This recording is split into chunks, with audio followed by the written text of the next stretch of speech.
मधुबन के बाबा, मधुबन के बाबा मुरली वाले, आपका क्या कहना, आपका क्या कहना।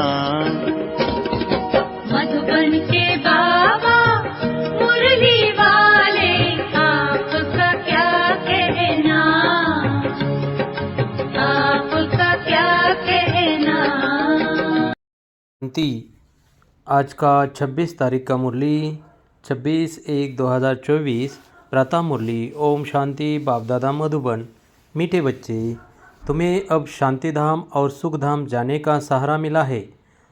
तुम बाप को याद करते करते पावन बन कर्मातीत हो अपने शांतिधाम चले जाएंगे। प्रश्न, बाप की पुचकार किन बच्चों को मिलती है? बाप का शो कैसे करेंगे? उत्तर, जो बच्चे वफादार, सर्विसेबल और बहुत मीठे हैं, कभी किसी को दुख नहीं देते, ऐसे बच्चों को बाप की पुचकार मिलती है। जब तुम बच्चों का आपस में बहुत बहुत लव रहे, कभी भी भूले न हो, मुख से दुख देने वाले बोल न निकले, सदा भाई भाई का रूहानी प्यार रहे, तब बाप का शो कर सकेंगे। गीत मुझको सहारा देने वाले। ओम शांति। गीत तो बच्चों ने बहुत बारी सुना है। बच्चे समझते हैं कि आवागमन में हम कितने भटके हैं। ड्रामा के प्लान अनुसार एक शरीर छोड़ दूसरा लिया। सुखधाम में आप ही एक शरीर छोड़ते थे, दूसरा लेते थे खुशी से। अब बाप खुशी से शरीर छोड़ने लिए समझा रहे हैं। बच्चे समझते हैं हम आत्मा परमधाम से आई है। हम आत्मा यहाँ पाठ बजाती है। पहले पहले आत्मा का निश्चय चाहिए कि हम आत्मा अविनाशी है। बच्चों को समझाया है सहारा देने वाला एक ही बाप है। बाप को याद करने से बहुत खुशी होती है। यह बहुत समझने की बातें हैं। पहले सब शांतिधाम में रहते हैं, फिर पहले सुखधाम में आते हैं। बाप तुमको सहारा देते हैं। बच्चे, तुम्हारा शांतिधाम सुखधाम आया कि आया? यह तो निश्चय है कि हम आत्मा एक शरीर छोड़ दूसरा लेते हैं। पहले से ही अविनाशी पाठ मिला हुआ है। तुमको ये 84 जन्मों का पाठ बजाना है। बाप बच्चों से ही बात करते हैं, क्योंकि इन बातों को सिवाय तुम्हारे और कोई जानते ही नहीं। इस पुरुषोत्तम संगम युग पर ही पुरुषोत्तम बनाने के लिए बाप रास्ता बताते हैं। आत्मा को कोई डर नहीं होना चाहिए। हम तो बहुत ऊंच पद पाते हैं। तुम सभी जन्मों को जान गए हो। यह है अंतिम जन्म।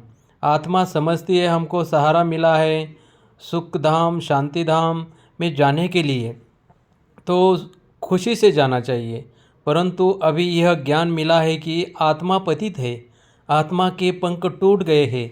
माया पंख तोड़ देती है, इसलिए वापस जा नहीं सकती। पावन जरूर बनना है। वहाँ से नीचे तो आ गए, परंतु अब आप ही वापस जा नहीं सकते। सबको पाठ बजाना ही है। तुमको भी ऐसे समझना है हम बहुत ऊंच कुल के हैं।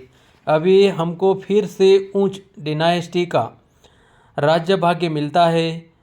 फिर हम इस शरीर को क्या करेंगे? हमको नया शरीर तो वहाँ मिलना है। ऐसे अपने से बात करो। बाप ने अपना भी परिचय दिया है। रचना के आदि मध्य अंत का भी राज समझाते हैं कि आत्मा ही सतो प्रधान सतो रजो तमो में आती है। अब फिर आत्माभिमानी बनना पड़े। आत्मा को ही पवित्र बनना है। बाप ने कहा है बस मुझ एक को ही याद करो और कोई को भी याद न करो। धन दौलत मकान बच्चों आदि में बुद्धि गई तो कर्मातीत अवस्था को पा नहीं सकेंगे। फिर पद कम हो जाएगा और फिर सजाएं भी खानी पड़े। अभी हम आत्मा लौटने वाली है। पावन बन लौटना है। बाप आए हैं पावन बनाने, तो हम खुशी से बाप को क्यों नहीं याद करेंगे? जो हमारे विकर्म विनाश हो जाए। खुद याद करते होंगे तो दूसरों को भी कहने से तीर लगेगा। इसी को विचार सागर मंथन कहा जाता है। सुबह को विचार सागर मंथन अच्छा होता है, क्योंकि बुद्धि अच्छी होती है, रिफ्रेश होते हैं। भक्ति भी उस समय होती है। गीत है राम सुमेरु प्रभात मोरे मन। भक्ति मार्ग में तो सिर्फ गाते थे। अभी बाप का डायरेक्शन है कि सवेरे सवेरे उठ मुझे याद करो। सतयुग में तो राम को सिमरते नहीं। यह सब ड्रामा बना हुआ है। बाप आकर ज्ञान और भक्ति का राज समझाते हैं। पहले तुम नहीं जानते थे इसलिए पत्थर बुद्धि कहा जाता है। सतयुग में ऐसे नहीं कहेंगे। इस समय ही कहते हैं ईश्वर तुम्हारी बुद्धि को अच्छा करे। यहाँ का गायन भक्ति मार्ग में चलता है तो बाप बच्चों को बहुत प्यार से समझाते हैं कि बच्चे तुम मुझे बेहद के बाप को भूल गए हो। तुमको आधा कल्प के लिए मैंने ही बेहद का वर्षा दिया था। तुमको बेहद का संन्यास मैंने ही करवाया था। मैंने ही कहा था कि यह सारी पुरानी दुनिया कब्र दाखिल होनी है जो ख़त्म होने वाली है। तुम उसको याद क्यों करते हो? मुझे तुम बुलाते हो कि बाबा हमको पति दुनिया से छुड़ाए, पावन दुनिया में ले चलो। पति दुनिया में करोड़ों मनुष्य है, पावन दुनिया में बहुत थोड़े होते हैं। तो कालों के काल महाकाल को बुलाते हैं ना। भक्तों ने भगवान को बुलाया कि आकर भक्ति का फल दो। हमने बहुत धक्का खाया है, आधा कल्प की आदत पड़ी हुई है तो उनको छोड़ने में मेहनत लगती है। यह भी ड्रामा में नूंद है। बच्चे नंबरवार पुरुषार्थ अनुसार अपनी कर्मातीत अवस्था को पाते हैं। कल्प पहले मुआफिक फिर विनाश हो जाएगा। अभी तो रहने की ही जगह नहीं है। अनाज नहीं खाए कहाँ से? अमेरिका में भी कहते हैं करोड़ों मनुष्य भूख में मरेंगे। ये नेचुरल कैलेमिटीज़ तो होनी ही है। लड़ाई लग जाए तो अनाज कहाँ से आएगा? लड़ाई भी बहुत भयानक होती है। जो भी सामान उनके पास तैयार है वह सब निकालेंगे। नेचुरल कैलेमिटीज़ भी मदद करेगी। उनके पहले कर्मातीत अवस्था को पाना है, सावरे से गोरा बनना है। कामचिता पर बैठ सावरे बन गए। अब बाप खूबसूरत बनाते हैं। आत्माओं के रहने का ठिकाना तो एक ही है ना। यहाँ आकर पाठ बजाते हो, राम राज्य और रावण राज्य को क्रॉस करते हो। अब बाप ने बताया है पुरानी दुनिया का अंत है, मैं आता ही हूँ अंत में। जब बच्चे बुलाते हैं पुरानी दुनिया का विनाश जरूर होना है। गायन भी है मरुआ मौत, लेकिन बाप की श्रीमत पर नहीं चलेंगे तो वह खुशी हो नहीं सकती। अब तुम बच्चे जानते हो हमको यह शरीर छोड़ अमरपुरी में जाना है। तुम्हारा नाम ही है शक्तिदल, शिव शक्तियाँ।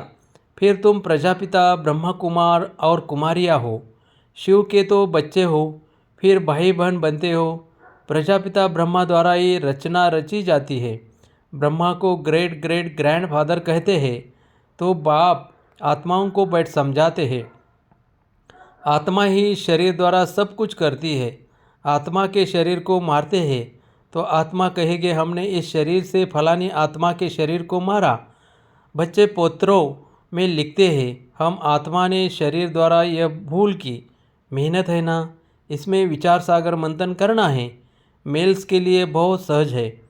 बम्बई में सुबह को कितने घूमने फिरने जाते हैं। तुमको तो एकांत में विचार सागर मंथन करना पड़े। बाबा की महिमा करो, करते रहो। बाबा कमाल है आपकी। देहधारी की महिमा नहीं गाई जाती है। विदेही ऊंच से ऊंचा भगवान है। वह कभी अपनी देह नहीं लेते। खुद ने बताया है कि मैं साधारण तन में प्रवेश करता हूँ। यह अपने जन्मों को नहीं जानते हैं। तुम भी नहीं जानते थे। अब इसने मेरे द्वारा जाना है तो तुम भी जान गए हो। तो यह भी प्रैक्टिस है। बाप को याद करने से तुमको बहुत खुशी होगी। जब अपने को आत्मा नीचे करेंगे तो आत्मा को ही देखते रहेंगे। फिर विकार की कोई बात उठ नहीं सकती। बाप कहते हैं अशरीरी भव। फिर क्रिमिनल ख्यालात उठते ही क्यों हैं? शरीर को देखने से गिर पड़ते हैं। देखना है आत्मा को। हम आत्मा हैं। हमने ये पाठ बजाया है। अब बाप ने कहा है अशरीरी भव। मुझे याद करो तो पाप कट जाएंगे और याद की यात्रा पर रहने से कमाई जमा होगी। सवेरे का समय बहुत अच्छा है। सिर्फ बाबा के सिवाय और किसी को देखो भी नहीं। बाकी यह लक्ष्मी नारायण है।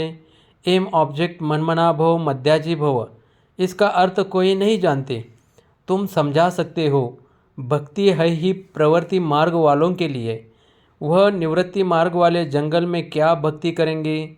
आगे तो यह भी सतोप्रधान थे। उस समय उनको सब कुछ जंगल में पहुंचाता था। अभी तो देखो कुटियाँ खाली पड़ी है। खाली पड़ी है क्योंकि तमोप्रधान बनने के कारण उनके पास कुछ पहुंचता नहीं है। भक्तों की श्रद्धा नहीं रही है, इसी कारण अब धंधे में लग गए हैं। करोड़पति पदमपति है। अब यह तो सब खत्म होने वाला है। ऐसे नहीं कि इस सोने से कोई मकान आदि बनेंगे। वहाँ तो सब कुछ नया होगा, अनाज भी नया। नई दुनिया में फर्स्ट क्लास चीज़ें होती है। अभी तो ज़मीन सड़ गई है, जो अनाज भी पूरा नहीं निकलता है। वहाँ तो सारी ज़मीन भी तुम्हारी, सागर भी तुम्हारा रहता है।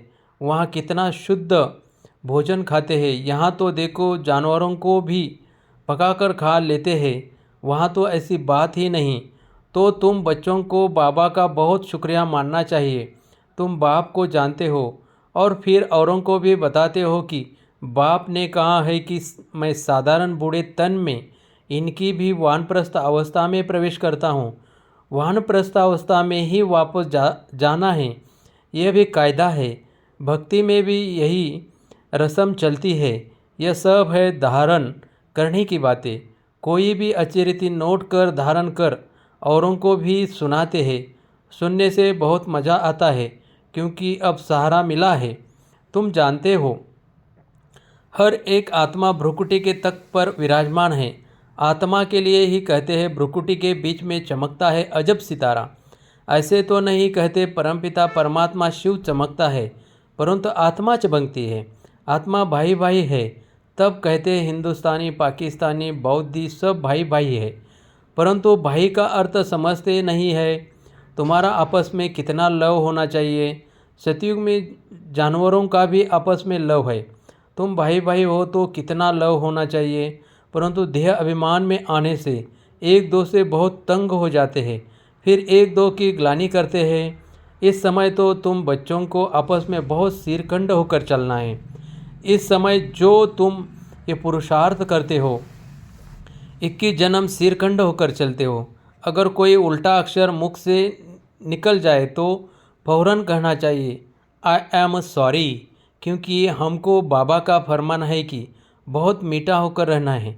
जो फरमान नहीं मानेंगे उनको कहाँ जाएगा ईश्वर का ना फरमान बरदार। कभी भी किसी को दुख नहीं देना है।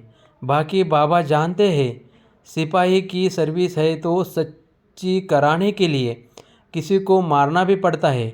मिलिट्री वालों को लड़ाई भी करनी पड़ती है। सिर्फ अपने को आत्मा समझ, मामे कम याद करो तो बेड़ा पार हो जाएगा। इस पुरानी दुनिया को क्या देखना, हमको तो नई दुनिया को देखना है। अब तो श्रीमत से नई दुनिया स्थापन हो रही है। इसमें आशीर्वाद की कोई बात नहीं। टीचर कभी आशीर्वाद नहीं करते। टीचर तो पढ़ाते हैं। जितना जो पढ़ते हैं मैनर्स धारण करते हैं ऐसा पद पाते हैं। इसमें भी ऐसा है, अपना रजिस्टर आपे ही देखना है कि हम कैसे चलते हैं। कोई तो बहुत मीठा होकर चलते हैं, हर बात में राजी रहते हैं। बाबा ने कहा है तुम आपस में कचहरी करो कि कोई भूल तो नहीं होती है, परंतु कचहरी करने वालों को समझाना चाहिए हम आत्मा है। हम अपने भाई से पूछते हैं इस शरीर द्वारा कोई भूल तो नहीं हुई, किसी को दुख तो नहीं दिया। बाप कभी दुख नहीं देते। बाप तो सुखधाम का मालिक बनाते हैं। बाप ही दुख हरता सुख करता, तो तुमको भी सबको सुख देना है। उल्टा सुल्टा कभी भी बोलना नहीं है। कभी भी लॉ अपने हाथ में नहीं उठाना है। तुम्हारा काम है रिपोर्ट करना। बहुत मीठा बनना है। जितना मीठा बनेंगे उतना बाप का शोक करेंगे। बाबा प्यार का सागर है। तुम भी प्यार से समझाएंगे तो तुम्हारी विजय होगी। बाप कहते हैं मेरे लाडले बच्चे, कभी किसी को दुख नहीं देना। ऐसे बहुत है जो उल्टी सुल्टी भूलें करते हैं। चुगली करना, रीस करना, हसद करना, यह भी विकर्म है ना। बाबा कहते हैं जो अच्छा वफादार सर्विसेबल बच्चा होगा वह हमको ज़रूर मीठा लगेगा, उनको पुचकार भी देंगे, दूसरे को नहीं देंगे। फिर कहते हैं इनकी पास खतरी होती है, यह बड़ा आदमी है। ऐसे बहुत नुकसान करते हैं, उल्टा सुल्टा काम करके दोष धरते हैं। समाचार आता है फलाना बीड़ी नहीं छोड़ता। बाबा कहते उनको भी समझाना पड़ता है कि तुम योग बल से विश्व को पावन बना सकते हो, तो क्या यह नहीं छोड़ सकते? बाप को याद करो, बाबा अविनाशी सर्जन हैं। ऐसी दवाई देंगे तो सब घर दुख दूर हो जाएंगे। अच्छा, मीठे मीठे सिखलदे बच्चों प्रति माता पिता बाप दादा का याद प्यार और गुड मॉर्निंग। रूहानी बाप की रूहानी बच्चों को नमस्ते। धारणा के लिए मुख्य सार, देह अभिमान में आकर एक दो को तंग नहीं करना है, हर बात में राजी रहना है, कभी भी चुगली नहीं लगानी है, हसद रीस नहीं करनी है, किसी को दुख नहीं देना है, आपस में बहुत मीठा सिरखंड होकर रहना है। 2. सवेरे सवेरे उठ प्यार से बाप को याद करना है, अपने आप से बातें करनी है, विचार सागर मंथन करते बाबा का शुक्रिया मानना है। वरदान, अपनी पावरफुल स्थिति में स्थित रह, मनसा द्वारा सेवा करने वाले नंबर 1 सेवाधारी भव। यदि किसी को वाणी की सेवा का चांस नहीं मिलता तो भी मनसा सेवा का चांस हर समय ही है ही। पावरफुल और सबसे बड़े से बड़ी सेवा मनसा सेवा है। वाणी की सेवा सहज है, लेकिन मनसा सेवा के लिए पहले अपने को पावरफुल बनाना पड़ता है। वाणी की सेवा तो स्थिति नीचे ऊपर होते भी कर लेंगे, लेकिन मनसा सेवा ऐसे नहीं हो सकती। जो अपनी श्रेष्ठ स्थिति द्वारा सेवा करते हैं वही नंबर 1 सेवादारी फुल मार्क्स ले सकते हैं। स्लोगन, लौकिक कार्य करते अलौकिकता का अनुभव करना ही सरेंडर होना है। आज का अभ्यास, अव्यक्त साइलेंस द्वारा डबल लाइट फरिश्ता स्थिति का अनुभव करो। अब डबल लाइट बन दिव्य बुद्धि रूपी विमान द्वारा सबसे ऊंची चोटी की स्थिति में स्थित हो। विश्व की सर्व आत्माओं के प्रति लाइट और माइट की शुभ भावना और श्रेष्ठ कामना के सहयोग की लहर फैलाओ। इस विमान में बाप दादा की रिफाइन श्रेष्ठ मत का साधन पेट्रोल हो, इसमें जरा भी मन मत परमत का किचड़ा न हो। ओम शांति, ओम शांति।